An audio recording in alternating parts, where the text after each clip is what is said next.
may conclusion na agad, sinesend na sa media, meron na agad conclusion na spy, no? So, let us be careful and so that we also have OFWs in other countries, ini-expect natin that they will be treated well. So we also do the same for other OCWs, no? Overseas Chinese workers. We also treat them the same way that we want our OFWs to be treated.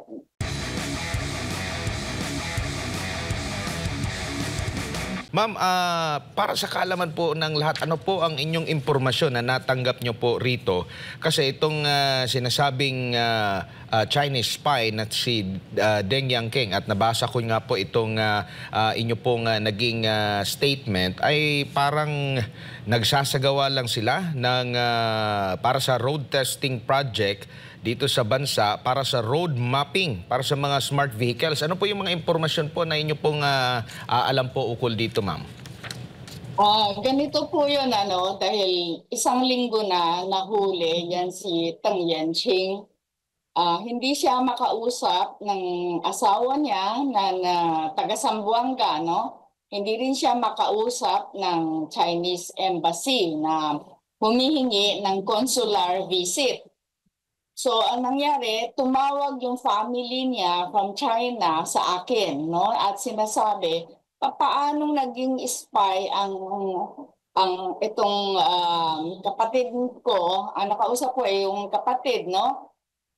Nagtatrabaho lang yon, no? Parang road mapping, yung parang for smart vehicles. Kunyari, taga China ka, taga Beijing, pupunta ka ng Manila, hindi ka marunong mag-navigate, gagamitin mo yung China navigation, yung Taohang na ginagamit.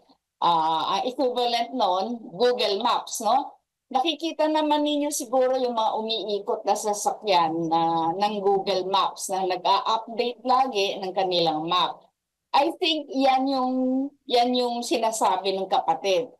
Ako, I have no way of verifying, no? Ang sabi ng kapatid, malayong-malayo sa spy equipment yung dala ng kuya ko, dahil kung spy yan, dala niya sa sarili niyang sasakyan yung mga equipment na ginagamit niya pang spy, di ba?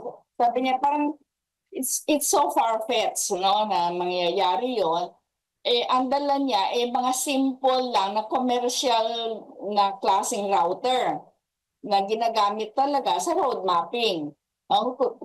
May kinuwento siya na 10 kilometers, gano'ng katagal yung takbo mo. Kasi nga, you should know the road condition. Malalaman mo ngayon yung kung gaano kabilis yung map mo maitatakbo yung 10 kilometers. So yun, ang sinabi sa akin, I have no way of verifying, pero sabi ko, yung mga nag-iimbestiga, tignan naman ninyo yung equipment. Parang nagbigay agad kayo ng conclusion, chinek ba ninyo, no? Kung totoo ba yung mga accusations na ganyan. Kung may mga Pinoy sa ibang bansa, ma'am, no? Mga OFW, pag nagkaroon sila ng nahuli sila kung ano man, di po ba tinutulungan agad yan ng ating konsulada, ng ating embahada? Pero sa nabanggit nyo po, yung embahada ng China ay hindi maka-access dito sa kanilang citizen? Lumapit na sila sa DFA, lumapit sila sa Department of Justice, hindi pa rin sila pinayagan ng consular visit. At nalaman ko dun sa kapatid na tumawag yung kaibigan daw ni Tang Yanqing at sinabi na he was badly tortured, no? Kaya siguro hindi nila maiharap. So I do not know, I'm not jumping to conclusion, pero bakit hindi ninyo iharap sa Chinese Embassy? Isang linggo na. As of today, no? Exactly 1 week nang nahuli ninyo yung taong yan, no? At nasampahan ba ng kaso, no? At hindi man lang ninyo payagan na meron siyang representation, no? Lilipad bukas ng umaga yung asawa niya from Zamboanga, no? Na worried na worried. Iyak nang iyak yung parents, no? Nitong si Tang Yanqing. At hindi naman siya yung sinasabing iniisip nila ng mga POGO workers, gano'n, 10 taon na dito, nagkaanak na nga dito yung taong yan. Kaya parang parang ano ba nangyayari? Pinipilit ba ninyong mag-away talaga ang China at Pilipinas at pinipilit ninyo yung ganyang make-believe ng mga spy story? Opo, nabanggit niyo po na 10 taon na dito sa Pilipinas. Saan po sila nakabase dito, ma'am? Kasi nabanggit niyo rin po taga Mahigit Zamboanga. mahigit na kinasal yata sila 2014 ano. So, yung asawa niya nakarating na rin daw sa China no dahil nagkaanak nga sila. May isang panahon din na dinala sa China para makita ng magulang itong panganay na apo no. Actually the one and only na apo. Ang talagang base niya is Zamboanga. Pero pag ganitong may kinokontract siya, kasi contractor lang siya eh. Pag kinokontract siya na magtrabaho, tatanggapin niya. So naa-assign siya sa Manila, sa Luzon, sa Visayas, ganon. Tsaka maling-mali, no? May nagsabi na graduate daw siya ng People's Liberation Army na university. Hindi, technical school lang, Zhejiang Technical and Vocational School. Doon siya nagtapos, no? So ang layo-layo na sabihin mo People's Liberation Army na university.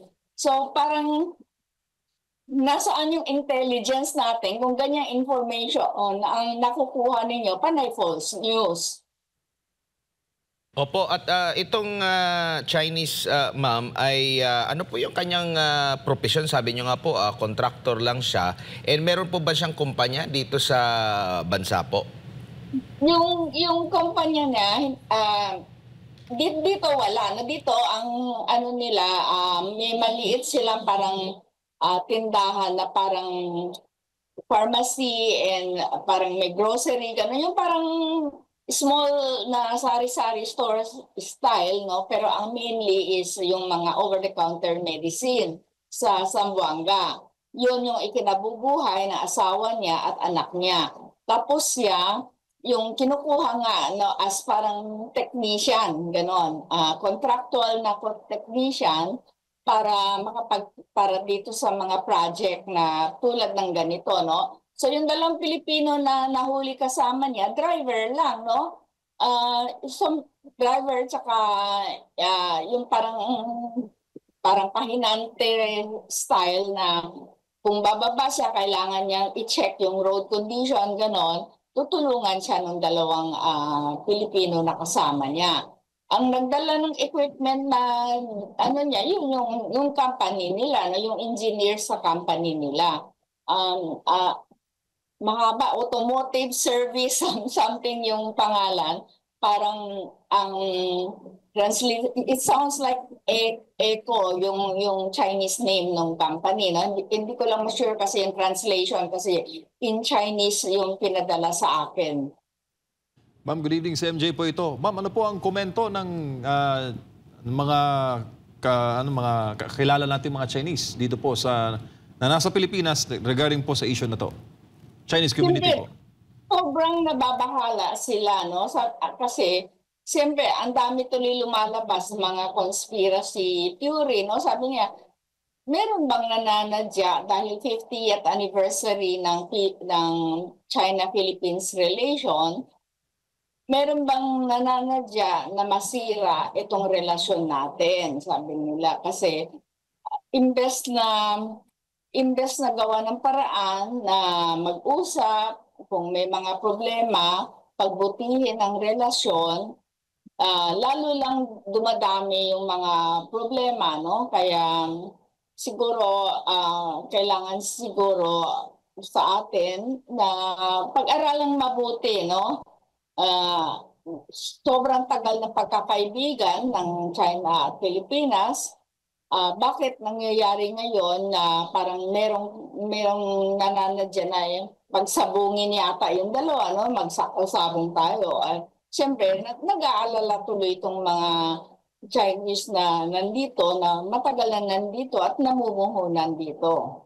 Tsaka ma'am, sabi ng AFP, pag tinignan mo raw yung bigger picture at if you would connect the dots, meron na yung supposed espionage, meron ding recovery na underwater drones na quote-unquote pinagdududahan ay China Tapos yung fake identities of foreign nationals na kadalasan raw ay nababalita ay mga Chinese. So pag kinumbahan mo yung lahat, plus yung supposed espionage, ganun yung naging assessment o naging tingin nila sa insidente, ma'am. Kasi ang sinasabi nila, ang nakita daw mga picture, parang yung isa pang nahuli nila, nakitaan daw ng picture ng Camp Crame, nakitaan daw ng picture ng Camp Aguinaldo. Mga photos na yan are readily available sa internet, no? Kahit saan, nakikita mo yan, nadadaanan mo yan. Parang nakakita ka lang ng picture na ganyan, ang conclusion mo agad is espionage, no? Yung drone na sinasabi nila, sabi nila, maglalabas sila ng conclusion. Ano yung naging conclusion? Kasi yung mga ibang eksperto na nakakita, sabi, parang commercial na ano lang, yung parang underwater na ginagamit sa diving. Siyempre, wala akong expertise to verify itong mga information. Even itong equipment na nahuli sa sasakyan natin, sa sarili natin, wala tayong capacity to verify. Pero meron tayong mga intelligence agencies. Dapat, gawin na muna nila homework nila, find out kung totoo bang mga spy equipment yung nahuli ninyo, no? Bago sana mag-conclude.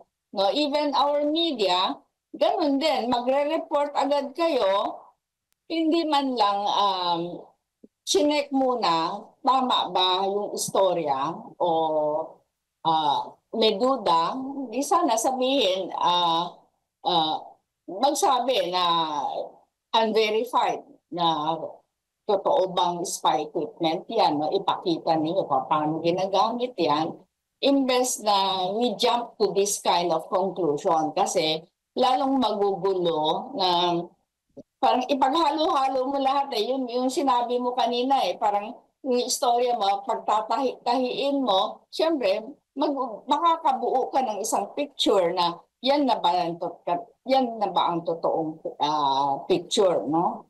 Po, ma'am, 2024, nasa 2 milyon na Chinese tourists ay nasahan po ng Tourism Department. Pero 300,000 lang yung dumating compared to the times, yung pre-pandemic level na number one yata yung China sa pagpapadala ng mga turista. Ngayon, ma'am, sa issue na to, do you think it would affect more yung ating Chinese tourism sa Pilipinas? Sa ASEAN countries talaga, kulela tayo, no, sa mga Chinese visitors. Yun ang nakakalungkot kasi yung mga legitimate, siya yung nadi-discourage, no, na magpunta dito kasi una hinigpitan natin ng visa. Tapos maririnig mo yung mga ganyan, maririnig mo yung mga indiscriminate na raids, no? Yung nababalitaan sa TV, mga raids na legitimate, yung mga police, pero ang hindi lang ninyo nababalitaan, maraming nangyayari sa likod natin na papasukin, tapos sasabihin, ito smuggled ito, pag hindi ka naglagay, huhulihin namin, kumpiskahin namin, tapos mahuhuli ka pa, no? Nangyayari yan. So, nadi-discourage yung mga legitimate na visitors natin, mga tourists, mga investors, sila yung nadi-discourage na magpunta dito. Nagsalita na rin po yung Chinese Foreign Ministry ukol nga po dito sa issue, Ma'am Teresita. At sabi nga dito, the Chinese government as always asks Chinese nationals overseas to abide by local laws and regulations. We hope the Philippines will stick to the fact, stop shadow chasing, stop peddling the so-called Chinese spy, and earnestly protect the lawful rights and interests of Chinese nationals in the Philippines. At nabanggit nyo nga po, tila pahirapan sa kanila na makapag-ugnayan doon sa yung na-arestong Chinese po ang konsulada ng embahada ng China po. Ano po masasabi nyo rito na umabot na rin mismo sa Chinese government? Ganun nga po, no? Kasi tayo talaga, we always work on reciprocity, no? Yung reciprocity ng relations natin with China. Marami tayong OFW, no, sa mga Chinese language speaking countries. Sa China mismo, marami tayong OFW.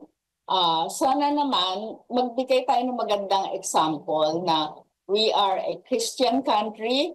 We treat our suspects, no, humanely, lalo na kung foreign nationals. Bigyan natin ng pagkakataon, kumuha ng lawyer, ma-represent ng kanilang embassy, mabisita, makita yung condition, kung paano ang condition niya, no? Para makampante kasi nga yung parents are 70 years old yata, not in good health, tapos nagkaroon ng ganito, masyadong nagiging traumatic sa kanila, and hindi naman dapat yan ang magiging image ng Philippines sa mga Chinese nationals, lalo na malapit yun na yung Chinese New Year. Inaasahan sana natin maraming mga bisitang dadating. Ang inyo pong grupo na kaisa para sa kaunlaran ay nakipag-ugnayan na po ba sa either sa DOJ, sa militar or sa NBI, ukol nga po dito sa pangyayaring ito, ma'am? Hindi pa, no? Kasi hinihintay ko nga na dumating yung asawa niya bukas, at kung kailangan, yun, sasamahan namin sa NBI o kaya sa DOJ para malaman nila yung another story, no? Kung ano pa talaga yung trabaho, masamahan yung asawa niya. Pero in the meantime, we are trying to look for a lawyer for them, no? Para meron silang kasamang lawyer na magpo-protect sa kanilang rights dito sa kasong ito. No? We hope this can be worked out, no? Kasi kawawa naman kung inosente talaga tong tao tapos pinarusahan mo na ng ganyan, parang it's so unfair, no? Kung nabigyan mo agad ng pakahulugan, yung nahuli mo na nag-aano lang, ginagawa lang trabaho niya, at tapos ayaw mong bigyan ng pagkakataon na mabisita, no? At sabi nga nung kaibigan, lumabas na sa social media yan yung na tinawagan yung kaibigan niya na talagang tinotorture daw siya. Opo, and Ma'am Teresita, baka po yung mga Chinese nationals din na nasa bansa na lehitimong nagtatrabaho, lalo na sa IT sector, baka mapagkamalan na naman na mga kagaya nito, na mga espiya po. Kumbaga, marami na rin po ba kayong mga sumbong na natatanggap mula sa sektor na ito na nababahala na sila sa kanilang kahit lehitimo yung kanilang mga trabaho sa bansa? Worse, ma'am, pag Chinese ka, spy ka. Parang ganun Parang ganun yung lumalabas na narrative. Even the legitimate businesses, no, yung mga BPO, takot na yon kasi siyempre may mga Chinese silang employee, no, like yung pamangkin ko na dito pinanganak, dito lumaki, mahina nga sa Chinese, hindi marunong masyadong mag-Chinese, sa isang Chinese company na BPO siya nagtatrabaho. Sabi niya, takot na takot talaga yung makasamahan niya na minsan baka pasukin sila at lahat sila sabihin kayo, mga pogo, illegitimate yan, mga cybercrime ang ginagawa ninyo. Sabi niya, ang ginagawa nila is business outsourcing talaga, no? At malaki yung business nila. Kaya sabi nila, lahat sila, maski na nga itong pamangkin ko na dito pinanganak, matatas, honor graduate ng Lasal, nag-aalala talaga na kung pasukin sila, baka bago sila magpakita ng mga papeles nila, pahirapan na agad sila. Opo, siguro bilang panghuli, mensahe niyo po sa ating pamahalaan at sa publiko hinggil nga po sa mga pangyayaring ito, Ma'am Teresita. Siguro malayo pa dapat yung relasyon natin, no, na maganda ang pundasyon ng relasyon natin with China. Huwag sanang masisira dahil sa mga insidenteng ganito, no. Be careful lang na tama naman na gawin natin ang dapat nating gawin kung merong mga kriminal. Pero bago kayo mag-decide na do not parang accuse somebody of guilt, hindi pa ninyo man lang iniimbestigahan. Kasi pinesent agad sa media hindi pa nai-interview, hindi pa nakakausap mabuti yung dalawang Pilipino, hindi man lang na-check mabuti yung equipment.